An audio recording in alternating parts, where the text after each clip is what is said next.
Ah, o Waze tava dizendo 5h15? Porque aí, a partir das 5, o trânsito vai... Vai mudando e ele vai atualizando, né? Ele vai atualizando as coisas, né?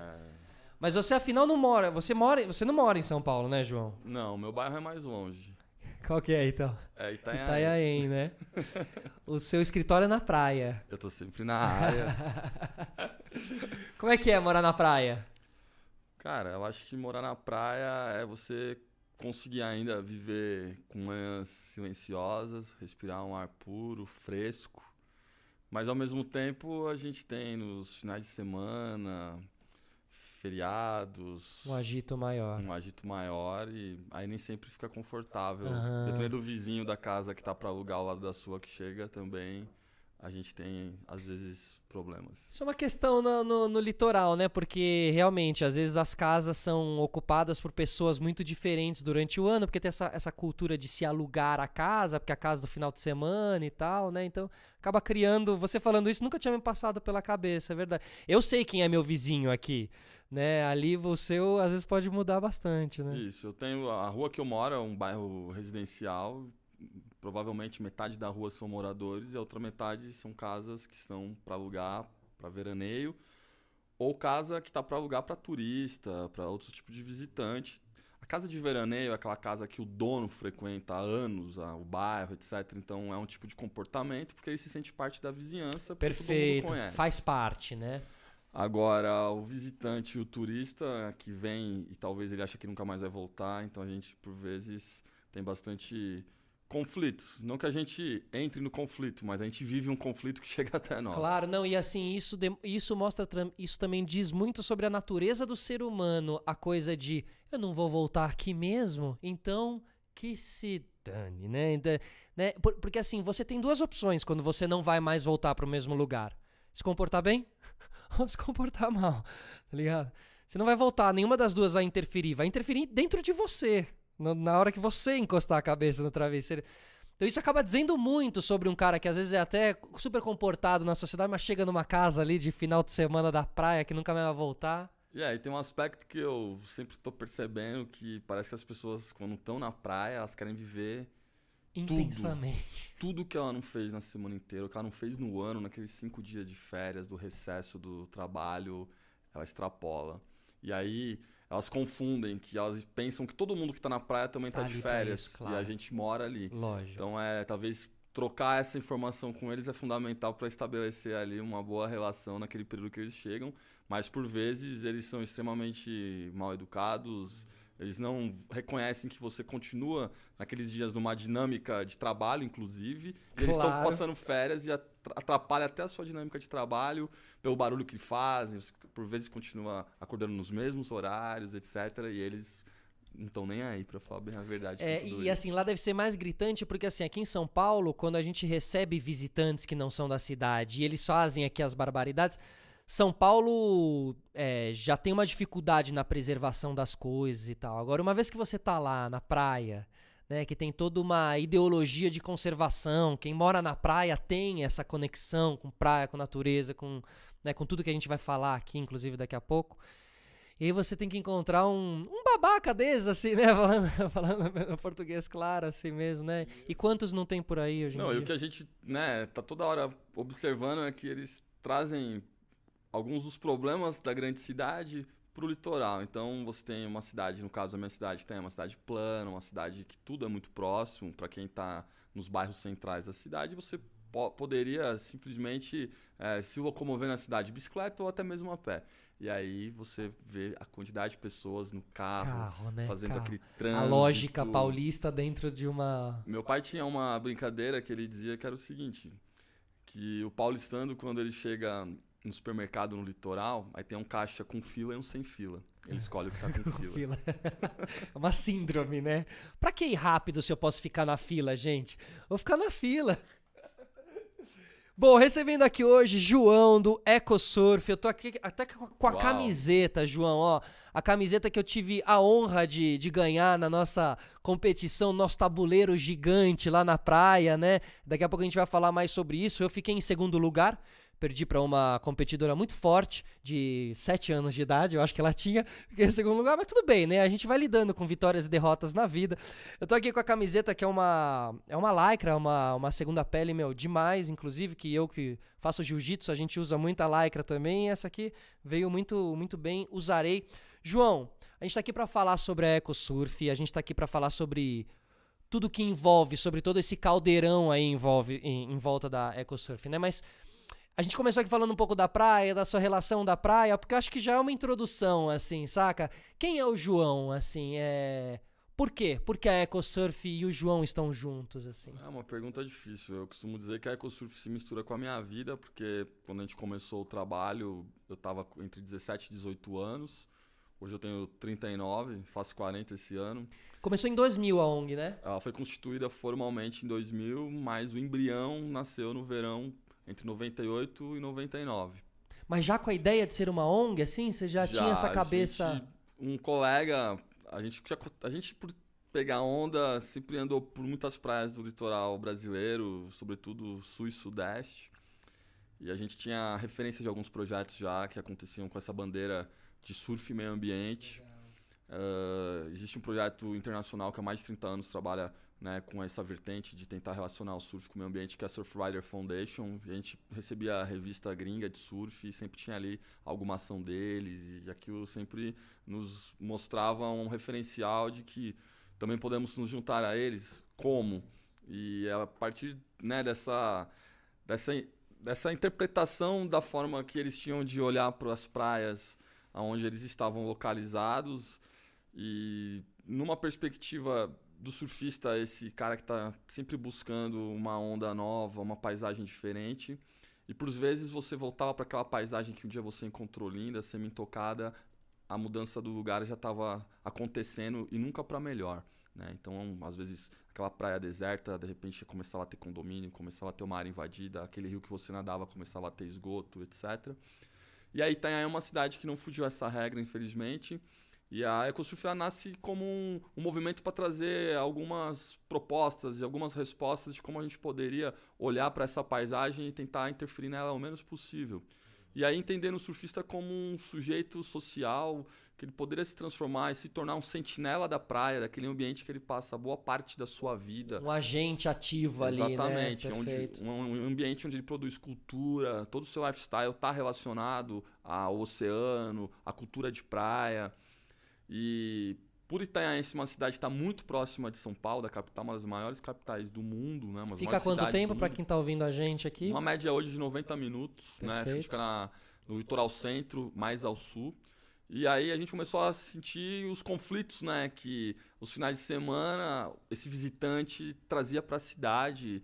E o que foi percebido primeiro foi a poluição das praias, né? Então, ao término de um feriado, de uma férias de janeiro, por exemplo, aos domingos, quantidades e quantidades de lixo depositado nas areias. Você falou que estava com quantos anos nessa época? 18, 19? 18 para 19. Então isso era chocante, né? Porque um moleque de 18, 19 já tá prestando atenção nisso, é porque é chocante, né? Acho que você chegava lá na praia e falava, pô, minha praia, velho. Eu acho que é tudo isso por conta de uma relação de pertencimento que a gente tem com esse lugar, né? Então eu digo que a gente passou uma infância e uma adolescência num lugar que você poderia ter uma vida de Peter Pan, né, uma terra do nunca, um lugar fantástico, paradisíaco, com rios, praias, cachoeiras, costões rochosos, trilhas urbanas, um lugar que tem 487 anos, né, a segunda cidade mais antiga do Brasil, de 1532.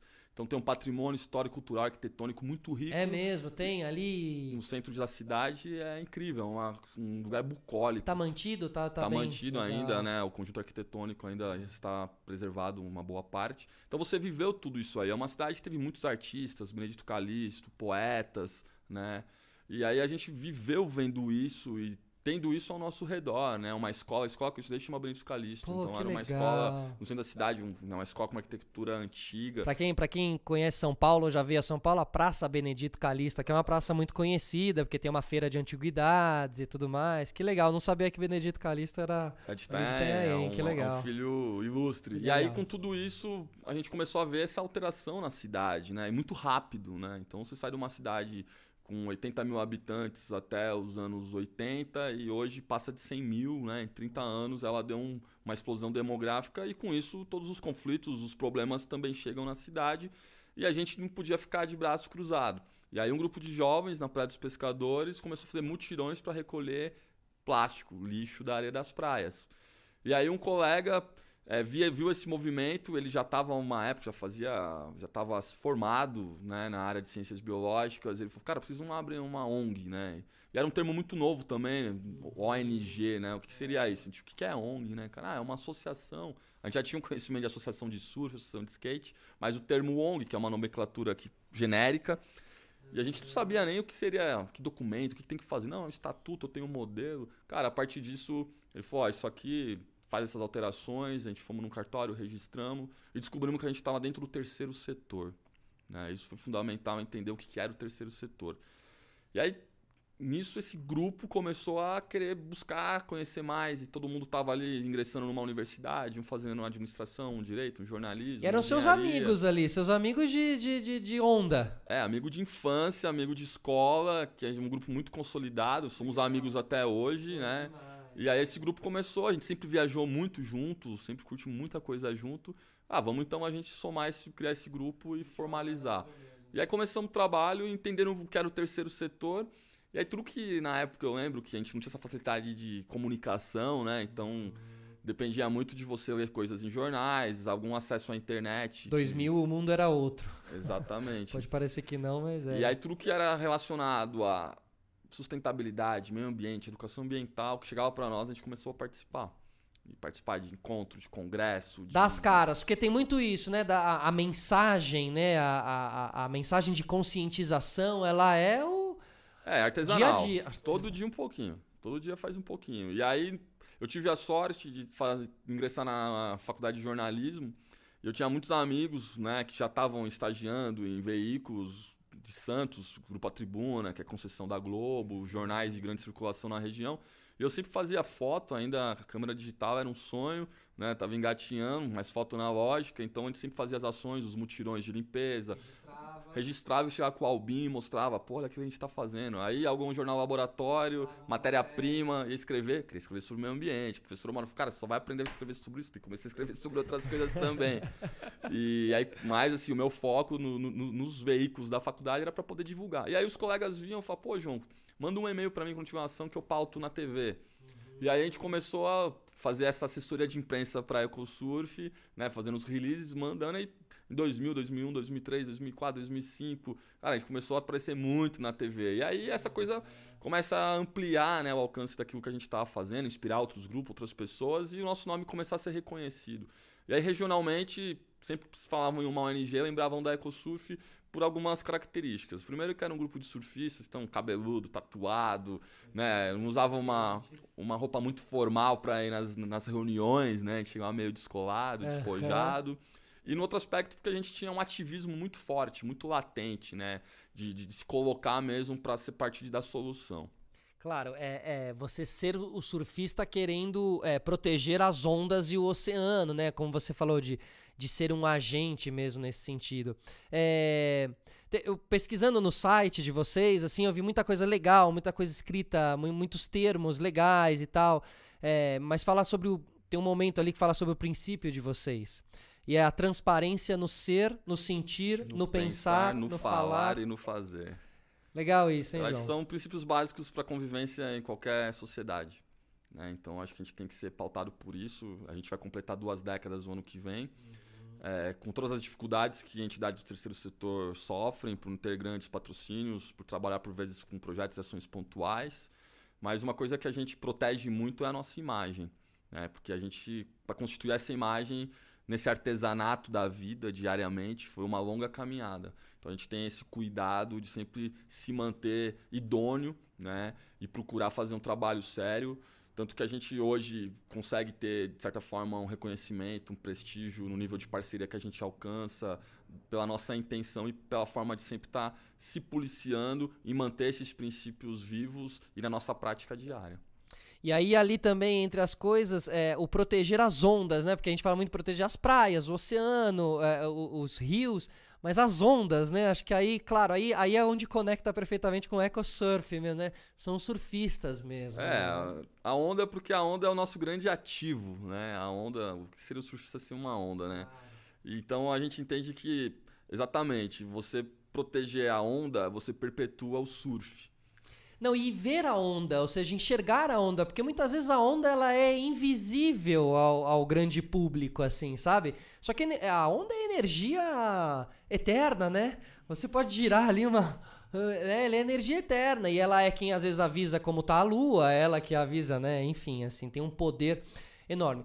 Dentro dessa jornada de vocês, o Jack Johnson aparece aí no meio de alguma, né? De algum Foi de uma algum grata rolê. surpresa, né? Quando eu falo desse reconhecimento, né, que a gente conseguiu alcançar, e isso foi consagrado porque ele, por 2 vezes, nos convidou para ser parte da turnê dele na América do Sul. Então, a primeira vez foi aquela surpresa, né, bem grande, bem ampla, de você receber aquele e-mail. E aí eu lembro que eu comentei numa rede social, algo do gênero, aquele dia que um e-mail veio do Havaí, né, e deixei no ar. E as pessoas, mas o que? Me conta, fala aí, aí manda uma mensagem, meu, o que tá acontecendo, né? Porque assim, depois das redes sociais, a gente vive quase que num Big Brother das pessoas sabendo o que a gente tá fazendo e fundamentalmente nessa parte institucional é sempre bom manter o nosso público, nossos seguidores atualizados do que tá acontecendo.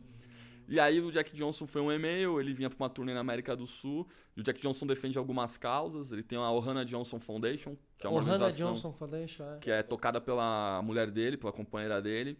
E dessa Ohana Johnson Foundation, eles têm uma plataforma chamada Wet Ones, que eles conectam projetos no mundo inteiro, nos continentes onde o Jack Johnson faz turnê. E aí nessa turnê da América do Sul, ele falou, pô, vocês não estão afim de defender algumas das minhas causas e ampliar a minha voz pela causa dos oceanos? A gente falou, claro. Claro, ele fez uma parceria mesmo com você para ecoar ali o... Exato. Ele defende 3 causas principais, que são a questão alimentos livres de agrotóxico, a questão do combate à poluição pelo plástico e essa questão da alimentação saudável. E então ele nos convidou, a gente montou várias ações com ele aqui no Brasil, de ativação dos shows também, com sorteios de ingressos, fizemos grandes mutirões de limpeza de praia. Isso foi incrível, né, para nós naquele momento, que é uma referência. Ele, de fato, é um ser iluminado. E assim, é um cara, é uma voz muito importante, porque ele está, sim, dentro do mercado pop mundial, assim, né, mas que não deixou de ter essa consciência.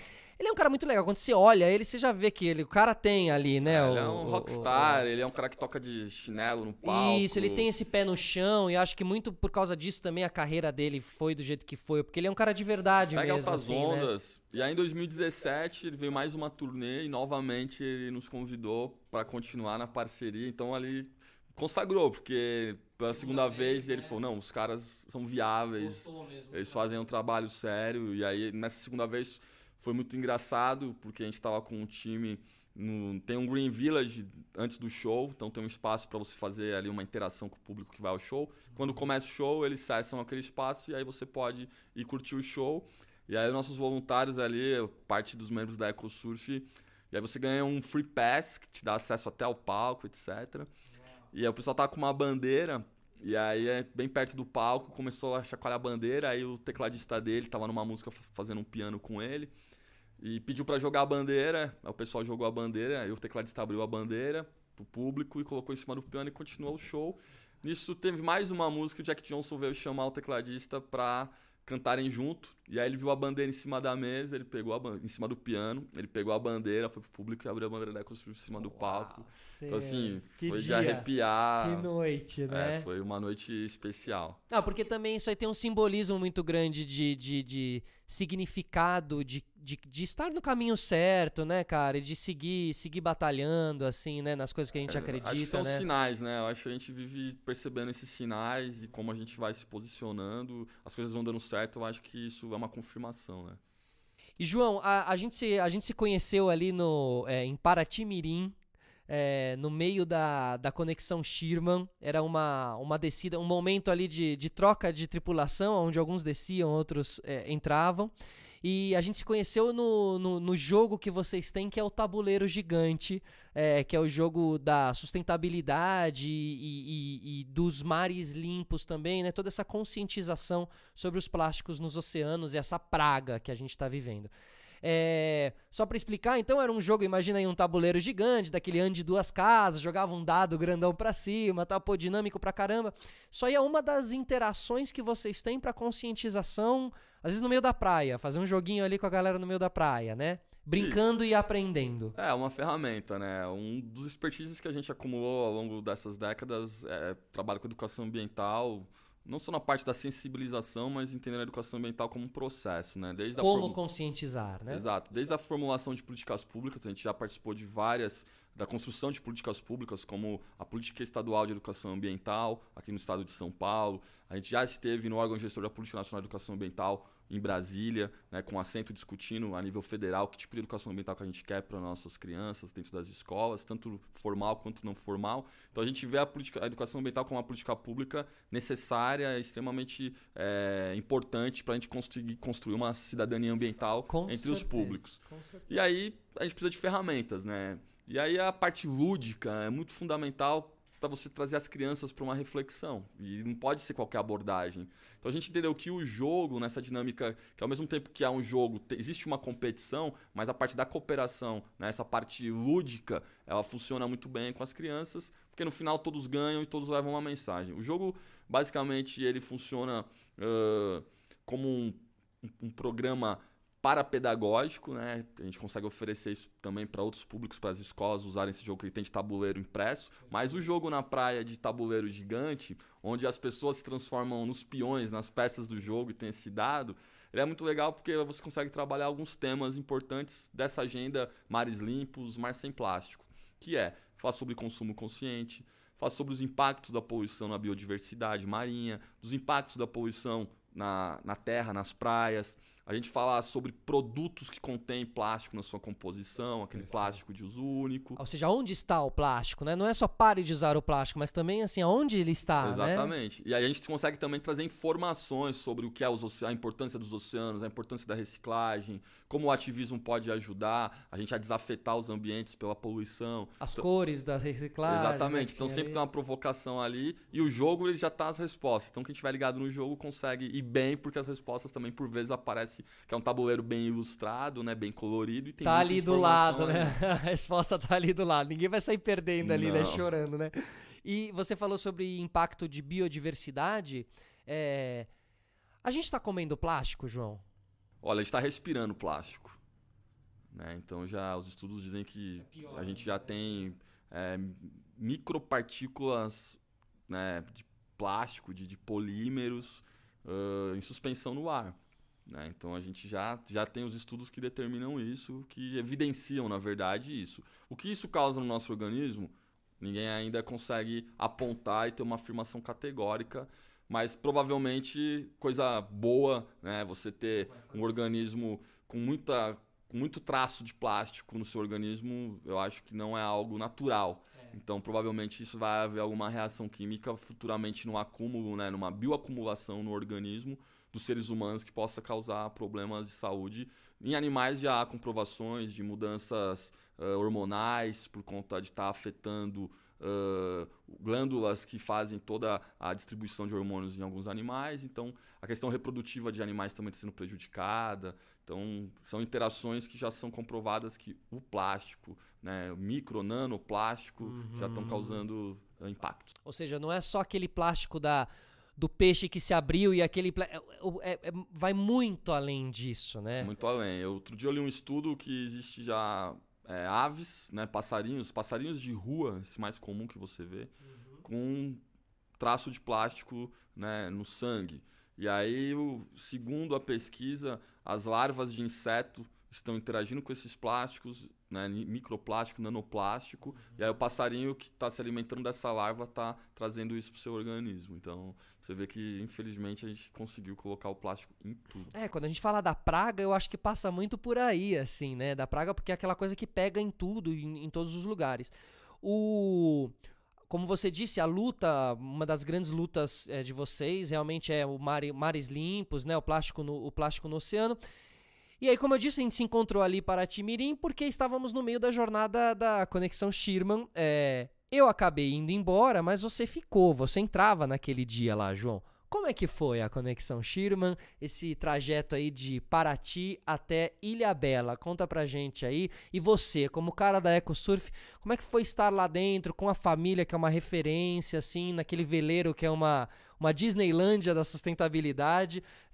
Conta aí um pouco pra gente. Pra mim foi um sonho realizado. Tem uma pessoa que eu tenho que agradecer, com o Ale Moreno. Um beijo pro Ale. Porque ele que fez a ponte pra gente poder atravessar aquele pier e cair naquele barco. Então, foi incrível, eu conheço a história deles, eu acompanho nas mídias, a gente sabe que eles são uma referência mundial de estilo de vida, de modo de olhar para o mundo. Não só o componente da navegação, mas a família, o ser humano que ali estão, são pessoas extraordinárias, que têm um brilho, cada um com seu brilho especial, né? E aí poder ali vivenciar, né, aqueles dias com eles, foi um sonho que eu realizei. E foi melhor que um sonho, né? Porque às vezes você cria uma expectativa e quando supera a expectativa, você superou, né? Verdade, sonhos são até perigosos. Exatamente. Em alguns momentos. Então, né? Superou todas as expectativas que eu tinha. Eu posso dizer que foi perfeito, né? Você poder conviver com eles, entender, né, como que eles funcionam no barco, o respeito que eles têm entre eles. E o barco é como se fosse... O barco não é como se fosse. Na verdade, aquele barco é o lar deles. Então, eles encaram não só o barco como o lar deles, e aí eles trazem aquele olhar para o barco como, né, o lugar que protege eles e que ao mesmo tempo permite eles viverem aquele modo de vida para o planeta. Né? Então, eles interpretam dessa maneira. Se todo mundo pensasse assim, né, com o seu lar, com relação ao seu lar, né? O seu lar no sentido de a sua morada, né? Não necessariamente lugar físico, mas a sua morada, que eu acho que é assim que eles enxergam o barco, né? É a minha morada, né? O meu barco, meu universo, né? Minha morada, meu universo, assim, né? E aí, de dentro pra fora e de fora pra dentro. Bom, de fora pra dentro nem sempre, mas de dentro pra fora com certeza sempre, né? E aí as atividades que rolaram lá, eu vi que vocês foram com um catador ali de plástico. Fala um pouco sobre essa... Um equipamento... Eu já tive a oportunidade de operar esse equipamento até então 2 vezes. A terceira vez foi ali. Eu já operei esse equipamento numa expedição no Oceano Índico. E a gente fez uma coleta, né, numa volta naquele giro de poluição que tem no Oceano Índico, junto com alguns pesquisadores norte-americanos. Você esteve lá, viu aquilo de perto? Eu estive lá, vi aquilo de perto. Também a gente fez uma coleta, e foi bem assustador, que a gente estava bem longe da costa, bem longe de áreas habitadas, e a gente encontrou no oceano muitas partículas de plástico. Depois fiz um outro teste também, mas não foi tão bem sucedido. Era uma área urbana, mas talvez o equipamento não funcionou tão bem. Explica o equipamento um pouquinho pra gente. O equipamento é como se fosse uma caixa de aço inox, né, com as extremidades abertas dos 2 lados, só o quadro dela, uma largura ali de uma média de uns 15 centímetros de boca, e aí tem 2 asas que saem ali do meio, né, dessa caixa para dar uma hidrodinâmica na hora de que ele for puxado pelo barco. E aí, atrás num dos lados da caixa, você encaixa uma rede. E essa rede pode ser de 2,5 milímetros ou até um pouquinho mais fina, numa média de 2,5 metros ou até 5, existem casos. E aí, no final dessa rede, você coloca um copo, e nesse copo você acopla um outro material para fazer o filtro. Né? Aí tem que ser muito fino, uma malha, talvez. A gente colocou ali uma lycra. E aí você parafusa, né? Você fecha essa boca e você solta esse equipamento no mar, rebocado por cordas. Ali no caso foi uma velocidade de 4,5 nós. E foi um teste, era um protótipo. Então o Wilhelm Schirman, cara, um cara genial, que ele conseguiu fazer funcionar. O Aquaman realmente honra o título nome, que está conferido a ele. Verdade. E funcionou, a gente ficou muito feliz. Na hora que soltou na água, viu que a hidrodinâmica estava perfeita naquela velocidade. E a gente fez um teste em um lugar entre o litoral paulista, né, entre Ubatuba e Ilhabela, que é uma região ímpar, uma região linda. Total, né? Verdade. Você tem ali ambientes frágeis dentro, protegidos, né? Ilhas que são unidades de conservação. Então, e a gente soltou durante 25 minutos e fizemos acompanhando. E aí, na hora que a gente recolheu o equipamento, a gente subiu ele ao barco, ao veleiro, e na rede, na parte interna, que deu para perceber, tinha muito material orgânico ali, muito pedaço de folha, de galhos, de vegetação, etc. E a gente não viu nada de muito assustador, muito diferente do que, né, poderia estar ali. E aí quando tiramos o copo e começamos a lavar a rede, e aí para triste surpresa, de cara sai um papel de bala, todo gasto já, que papel mais celofane, mais plástico mais mole. E aí microplástico e pedaços de nylon também tinham ali, isopor. E aí todo mundo ficou muito assustado, né? Porque você olhava na água, E você naquela não região. via, né? Ao olho nu você não vê. Então não é só ver o plástico. Exatamente. É isso o que- microplástico, macro problema, né? Perfeito. O microplástico, só porque quem tá ouvindo a gente, às vezes não tá dentro. O microplástico são os pequenininhos mesmo. No fim é o que o peixinho come mesmo, né? Eles vão se dizimando. E aí esses aí é que é impossível de... Porque se você acha uma garrafa grande boiando ali, você pega essa garrafa, beleza, você tirou uma grande... Agora, os pequenininhos... A classificação é microplástico é menor que 5 milímetros. Né? Então, tudo que é menor que 5 é microplástico. E exatamente, você vê uma garrafa, é muito mais fácil de você recolher, visível, né? Agora o micro... A gente... Na areia ainda, né? Por exemplo, quando chega na Exatamente. costa ali mesmo, né? E aí também, numa das praias que a gente foi, durante esse percurso, uma praia na Ilha Anchieta, em Ubatuba, uma praia linda. E aí a gente percebeu que também na vegetação, no barranco que se formava entre a vegetação e a areia, numa área de restinga, a gente encontrou uma garrafa plástica, PET, estava já estratificada, né? Já estava compactada com o solo, entre o solo, a vegetação e a areia, ali, criando um extrato abaixo da serrapilheira ali, na formação do solo. E quando a gente tirou, era uma garrafa de água do modelo muito antigo, né, de uma marca tradicional brasileira. E estava já se fragmentando, mas assim, devia estar ali há pelo menos 20 anos, porque é um modelo que a gente não vê mais na prateleira do supermercado. Você sabe que pra mim me chocou muito também, porque a gente encontrou um pote de Dorina. E Dorina, mas era muito anos 90 aquele pote da Dorina, com design todo antigo e tal. E aí, realmente, eu acho que assim, né, a conscientização a mão na massa, nesse caso a mão no plástico, infelizmente, ela é muito necessária, porque ela é chocante. E às vezes do choque, eu sou assim dentro de mim, eu acredito que o choque tem uma participação muito importante na conscientização.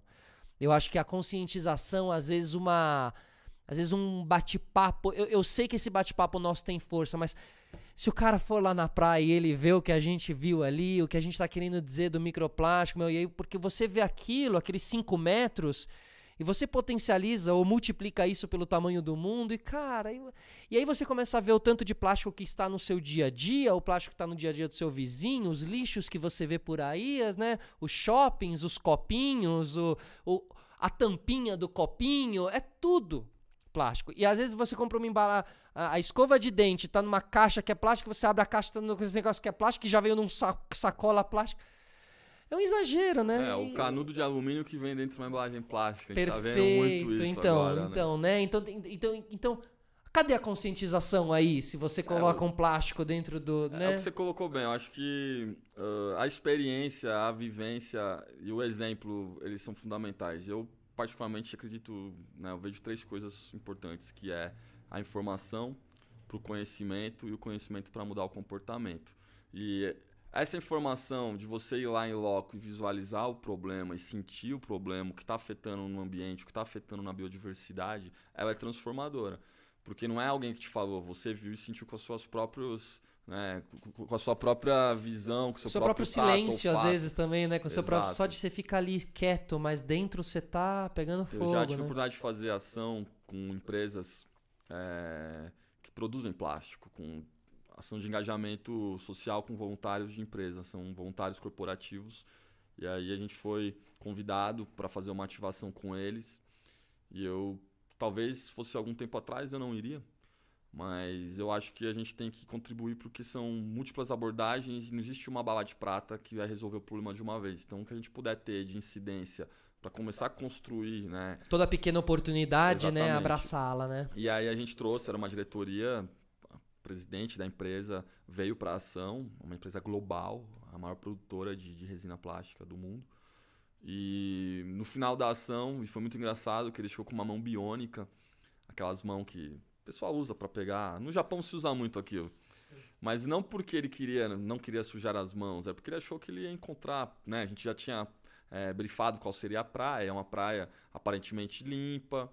Mas, cara, aí a gente chegou na ação, eu sabia que quando a gente vai limpar a praia, que é um exercício como se colocasse uma lupa no problema. Porque você olha a praia, tá limpa. E depois de 50 minutos com 200 voluntários, a foto sai diferente do que você imaginava.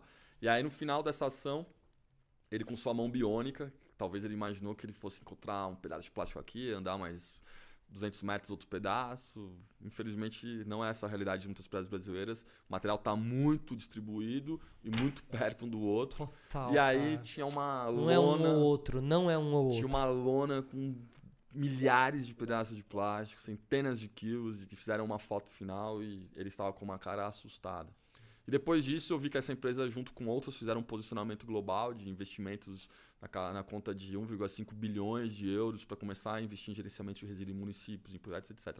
Talvez a gente conseguiu, né, um grãozinho de areia fazer a diferença na visão dele sobre o que é o problema, nas externalidades que os processos industriais no qual ele opera causam no ambiente. Então acho que isso daí foi engraçado justamente Você viu nesse olhar como tocou ele mesmo, né? que você coloca que você tem que viver o problema para poder falar sobre o problema. Claro. Melhor, ter mais propriedade, né? Claro. E qual que é o... Qual é o número mais chocante de todos esses números que você tá por dentro? Assim, o que ultimamente tem te tirado mesmo o sono, assim? O que ultimamente você falou, pô, cara... As isso pessoas que acreditam que a Terra é plana. Tô brincando. Mas é uma visão, né, de mundo das pessoas que... Aquelas que não acreditam que a gente está vivendo hoje mais um momento de extinção, que a gente está vivendo hoje, né, a perda de resiliência do planeta já foi ontem, o Overshot Day, que quando a gente entra no cheque especial, a Terra para de prover recursos na velocidade que a gente extrai, né, então a gente está sempre agora tirando mais... Vai desregular, né? Exatamente, tem gente que não acredita nisso, e a ciência está comprovando isso. Então, e aí, no aspecto de quando você fala de poluição, as pessoas não estão acreditando que o oceano está poluído, não estão acreditando que os animais estão interagindo e a gente está retornando esse plástico por vezes, né, na nossa alimentação, e a gente ainda não está sentindo, mas no futuro... Exato, então essa coisa das pessoas estarem descrentes me assusta muito, né? Existe aí são as bolhas que se criam, e aí isso me preocupa, porque talvez eles possam um dia estar no espaço de tomar de decisão e estar fazendo a decisão errada. Total. E eu acho que a nossa geração é a primeira que aprendeu a viver e entender os problemas, e talvez seja a última que vai ter tempo para começar a iniciar as soluções. Somos uma transição, somos uma geração de transição, com certeza. Exato. Assim, então, assim, essas pessoas que ficam sempre acreditando que a outra que tem que fazer e não se colocam à disposição para ajudar também, isso é o que mais me assusta. Mas dos dados, quando você observa, né, a mortandade de animais marinhos por redes de pesca, as chamadas redes fantasmas, são redes que se perdem nas tempestades ou são jogadas intencionalmente no mar, e os animais acabam se enroscando. Então você tem tartarugas, baleias, golfinhos, arraias, que morrem aos milhões. E né? as imagens são chocantes, né? São chocantes, e a gente diz que quem está advogando esses animais, né? Quem que é a voz desses animais na hora de você fazer uma discussão séria sobre o nosso impacto enquanto sociedade humana no planeta? Quem é a voz Afinal, os animais não têm voz. Então, quem é a voz de quem não tem voz, né? Somos nós, né, cara? Porque eles não estão gritando. O gritar socorro deles é quando a gente vê essas fotos, quando a gente acha esses... Eu estive no desastre ambiental de petróleo no Golfo do México, em um trabalho que eu fazia ambiental ali pelo Legendários, um programa que eu participei. E a gente fazia muito em primeira pessoa, né? A gente tinha uma coisa que ali, vamos cobrir os grandes desastres ambientais, mas não mostrando, olha, lá aconteceu. Não, aqui está acontecendo. Então era mão na massa, primeira pessoa, era muito interessante. E eu fui lá para o Golfo do México e a gente viu, tinha vazado uma plataforma de petróleo e eles não sabiam, era muito curioso, eles não sabiam tampar o vazamento. Os Estados Unidos, British Petroleum, inclusive, eles tentaram colocar até bolas de golfe. Bolinha de golfe. Depois jogaram pneu. Depois não sei o que, e nada parava. E eu ficava pensando assim, o pessoal da produção aqui tirando a passagem, porque eu ia, e a parada não parava de... E eu pensava, ou seja, tem a tecnologia pra furar até a puta que pariu do coração do mundo. Agora, não tem a tecnologia pra frear quando vaza, quando estoura o cano. Eu digo que eu acho que a gente enquanto sociedade humana, enquanto espécie, é uma espécie que não deu certo, né? Porque visa-se só e tem o lucro, né?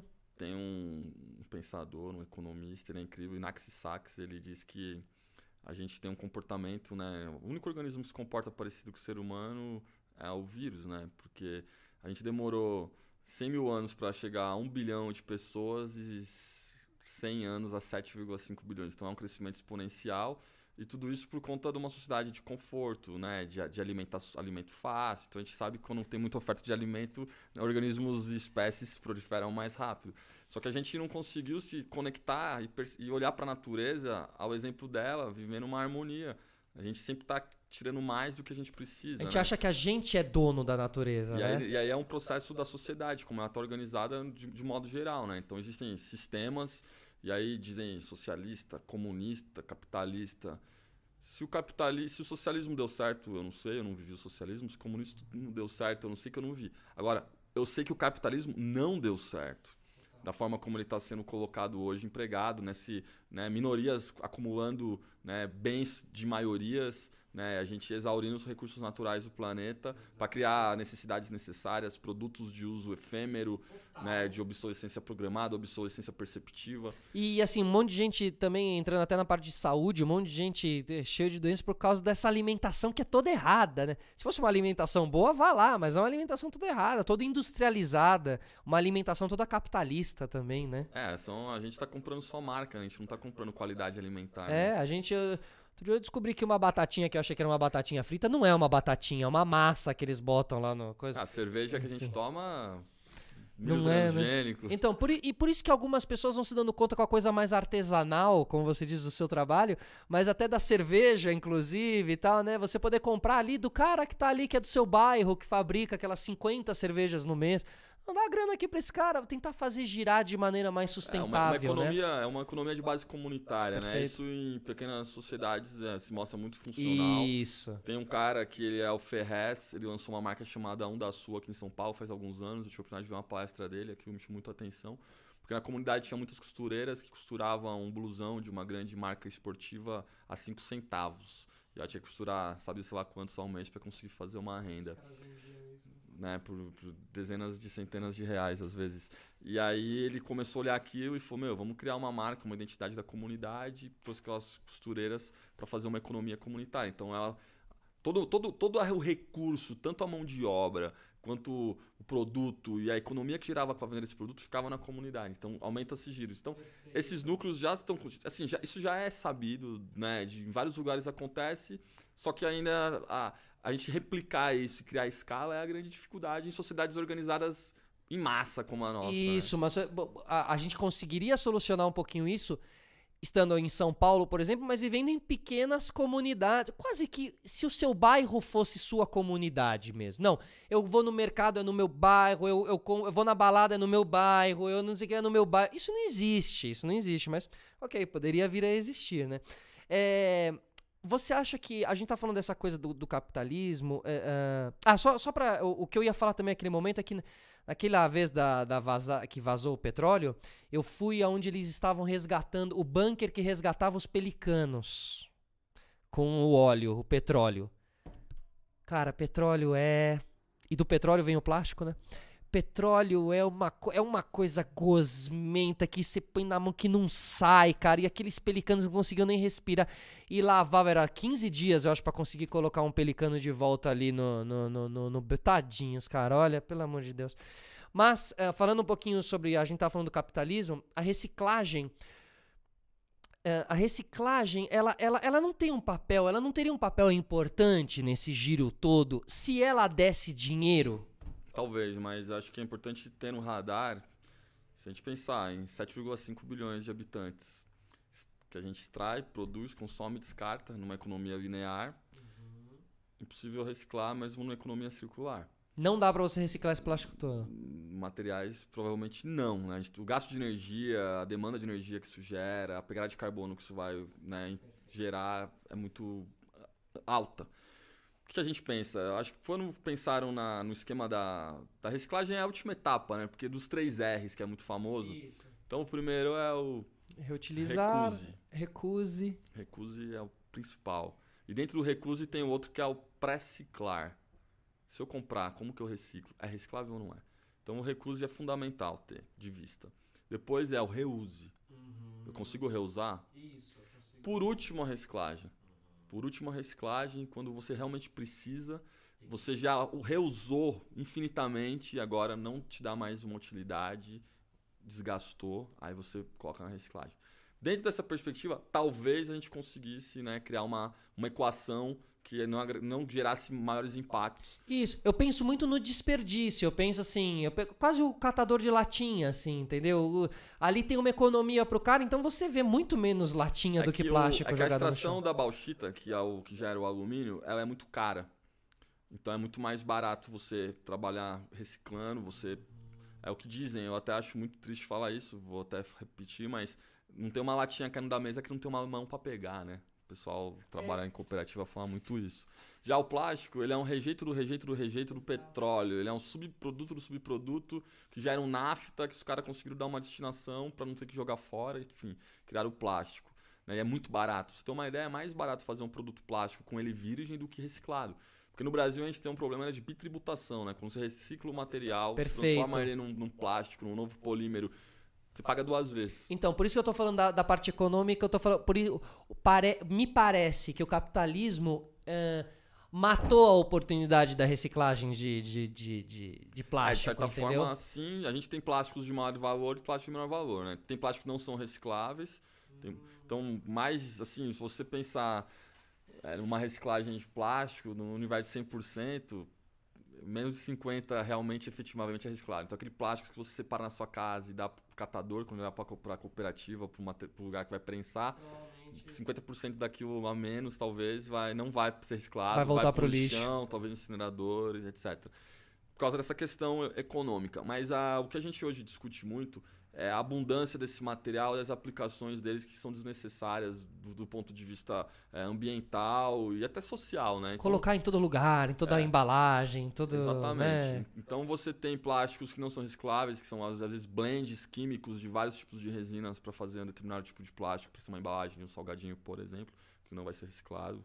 E você tem uma garrafa PET, que é reciclada, então é um plástico mais nobre que você consegue reciclar e aquele grão ali, né, quando ele passa por uma extrusão, etc., transformado num novo grão, ele pode ser moldado em outros produtos.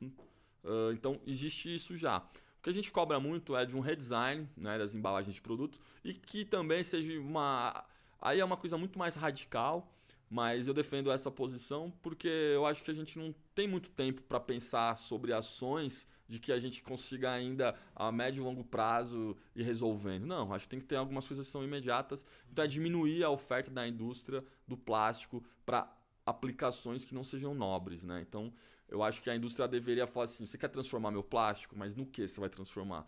Para esse tipo de transformação a gente não vai te vender esse grão plástico. Perfeito. Aí isso é uma responsabilidade das empresas de plástico. Exatamente. Eu acho que é quase uma utopia pensar dessa maneira, mas a gente tem que começar a trazer esses ideais para que comece a ser pautado e discutido, porque a indústria está muito confortável. Claro. Colocando, claro, né, enchendo uma enxurrada de grãos de plástico para ser aplicado de qualquer maneira em qualquer tipo de produto, e aí depois ela culpa, sabe quem? O consumidor, que não é educado e não dá a destinação adequada. Porém, a gente é induzido a usar o plástico toda hora. Né? Então, a gente trabalha com comunicação, a gente sabe o poder que tem a comunicação, a repetição. Né? Então, a gente está toda hora com a distração muito, com a percepção muito distraída para poder fazer uma escolha de fato consciente. Né, pelo planeta. João, que legal esse papo. Eu tô aqui de novo com a camiseta. Legal a gente falar, a gente conseguir ecoar. O eco também não é só de ecológico, ele também é um eco, né, de palavras assim, e de intenções. Mas parabéns por todo o trampo, assim, cara. Espero que essa nossa conexão Shirma aqui tenha nos conectado aqui de todas as maneiras. Obrigado por ter vindo no podcast e por ter falado sobre isso com a gente aqui, cara. Cara, eu agradeço a oportunidade, a sua amizade, o convite, o seu convite. A Conexão Shirma, realmente acho que um dos papéis é fazer essa conexão entre as pessoas que participam e a gente já vê que isso aqui talvez seja um fruto daquela conexão. Ser com a nossa camisa aí, com esse eco. Eu agradeço que o nosso planeta dos sistemas solares. Boa, boa. Continue sendo esse planeta cada vez mais azul e que você continue sendo esse cara incrível aí, dando voz pra gente conseguir ampliar cada vez mais a nossa causa e alcançar esse eco, alcance mais pessoas, a gente transforme esse lugar que a gente vive num lugar melhor pra hoje, pra nós que estamos aqui e pra quem vem depois. É isso aí. Bom, quem ficou aqui até agora com a gente, tamo junto, porque vocês estão bem intencionados, né? Espero que a gente tenha atingido vocês. João, obrigado, meu velho. Valeu, mano, de coração. Valeu. Até a próxima, rapaziada. Obrigado.